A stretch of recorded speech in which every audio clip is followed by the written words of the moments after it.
You're writing an email, but you are not getting any response from that email.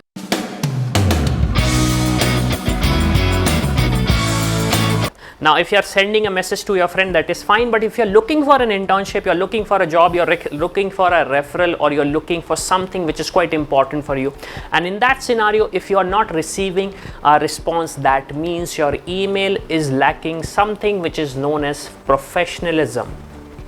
In this video, I'm going to discuss that how you as a student can actually write an email which is going to create an impact to the person who's going to read it. There are good chances that they will respond to you. I cannot take the guarantee of that, but yes, there is a good chance they will respond to you, because if you're not going to write an email professionally, the person simply assumes that you are a dumb person and there is no need of responding to your email. Avinash, why do I need to write a professional email when I'm so good at it? I mean, I have done so many things. I have a couple of internships with me. I have so many certifications with me. Why do I need to even write a professional email? Why should I do that? Well, first of all, try to understand it increases your career opportunity, which is quite important, if I may.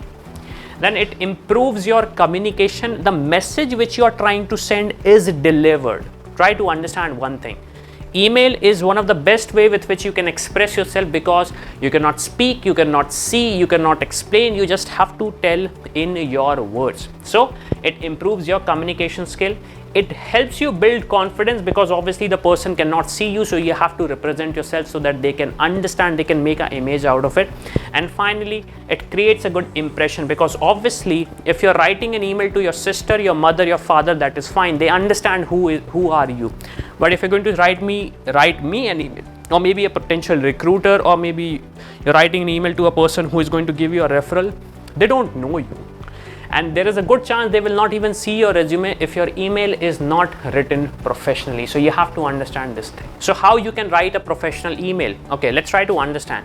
First of all, you have to start with a proper subject line. It should be very clear and it should be very, very simple, like recommendation request. What kind of a recommendation request you have? Because the person does not have a time to read 160 character, 200 character, 500 words of subject line. Believe me or not, a lot of students send me an email with a whole body pasted to the subject line. So try to understand one thing. The subject line has to be very clear. Now I respond to those emails because I understand you don't have a professionalism, but now onwards I will actually send the link of this video as well. So try to understand, writing a clear subject line will actually improve the chances of your email being open. So you have to start from the very basic, that is subject line. Now second thing is formatting is quite important. I call it as a 30-second rule. 30-second rule is quite simple. If I'll open my mobile phone and I can see the email, and within 30 seconds I can get the information. That is a very well written email.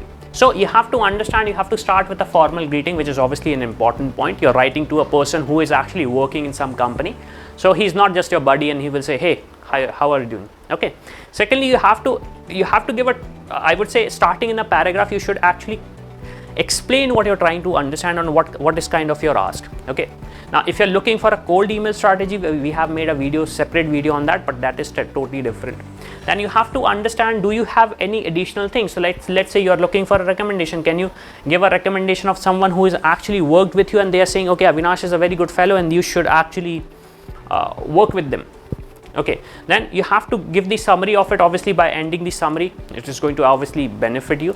And finally, a formal closing. But in the formal closing, try to understand, provide them the details so they can reach you out. It could be your email, it could be your mobile phone, because obviously if the person cannot reach, it will be very difficult for you. Now, as I was discussing about the ending part of it, let's try to understand what kind of a points you can add in the ending part of your professional email. So try to understand, first of all, you have to use the words like thank you, sincerely. Obviously, now this is not something, this is not your English class, if I may, but yes, this is a professionalism which you have to show to an email. And you have to make sure that you are mentioning your full name, which is quite important. And finally, as I mentioned, do add your contact information after your name. I'll give you a very simple scenario. Here you can write something like this. Thank you. Obviously, this is not how you'll write. Avinash Seth and your mobile number.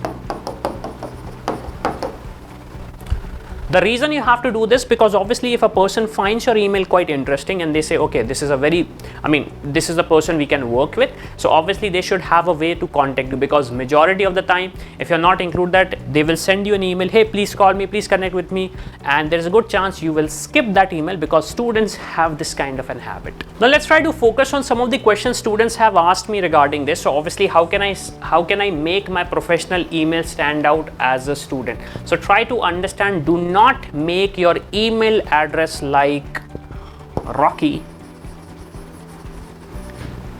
to moon@gmail.com. This is not a professional email. What do you mean by Rocky to moon@gmail.com or at outlook.com or whatever .com? You have to understand this is a very vital information. So don't include this kind of an email address. Make a separate email where you will do all your professional work. So it should be your first name, your last name, and @domain, something like whatever, @gmail, @outlook. And these days there is hardly a cost, like you have to pay just 150 160 rupees a month to get a professional email as well. So if you're not able to find a professional email, you can actually buy a professional email for hardly 150 rupees a month. Then obviously what to include in the introductory paragraph while writing a professional email: about you, what kind of things you have done, something which is quite important. Like let's say you have cracked an internship and you got a recommendation from someone, do that, add that kind of an information, because obviously that is going to help the person understand you. Then finally, is it important to add supporting paragraph in a professional email? Obviously, because the person does not know you, you have to build a social proof with which they can understand who you are. So in conclusion, if I have to make, writing a professional email is going to be very vital for you, especially when you are at the starting phase of your professional career. And here are some facts we have.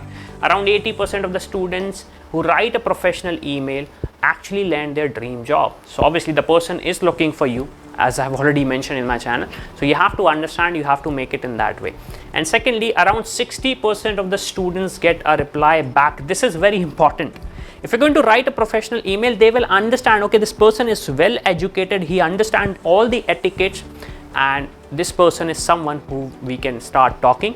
And if they're looking for a job or maybe an internship, we should actually start the work, or I should say we should start talking.